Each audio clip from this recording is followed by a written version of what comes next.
So, something's brewing over at Disney, and the first clues are buried deep in their investor documents. The places most people never look.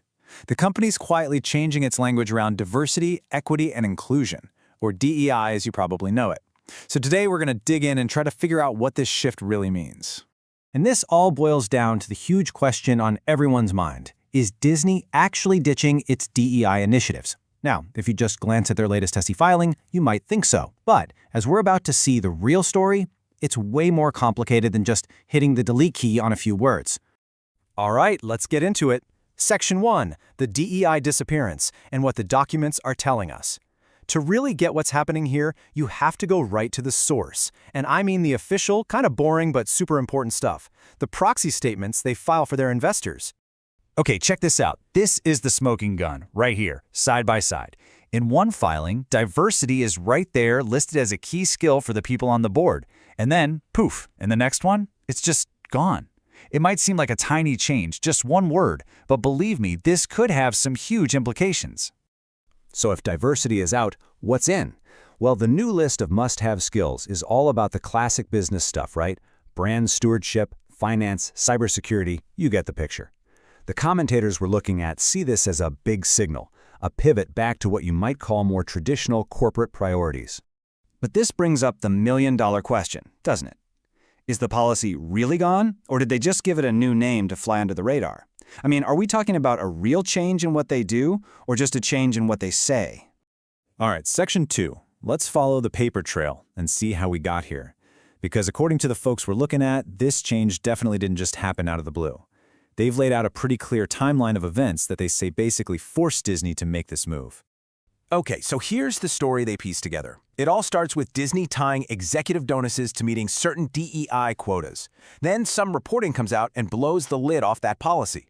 That report then catches the eye of the FCC, which launches an investigation. And that investigation, they claim, is the direct reason Disney scrubbed the word diversity from its filing.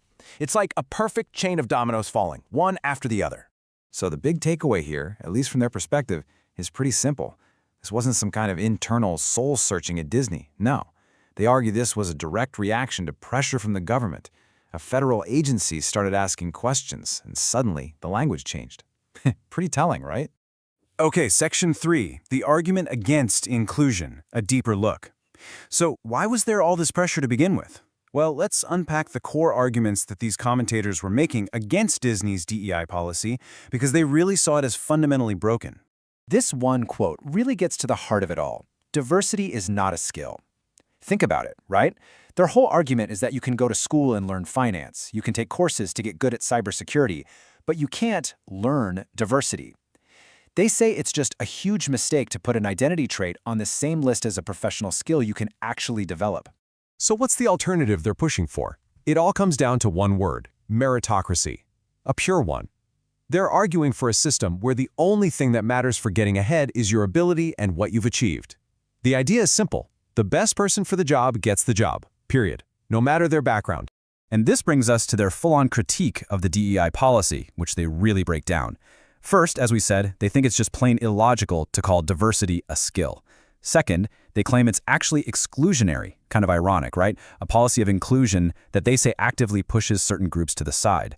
They also call it cynical, claiming that the top brass, the big executives, didn't even have to follow these same rules. And finally, they believe the whole thing created this cultural bubble inside Disney that cut the company off from its core audience.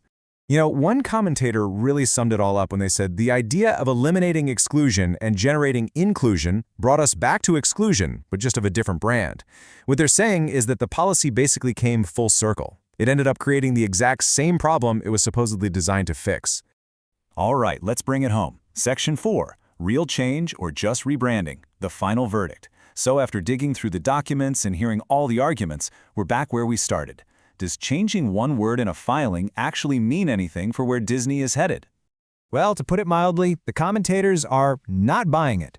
They're super skeptical. They don't think this is some genuine change of heart. They're calling it woke smoke and mirrors, basically a clever trick to get the FCC to back off without having to actually change anything about how they run the company.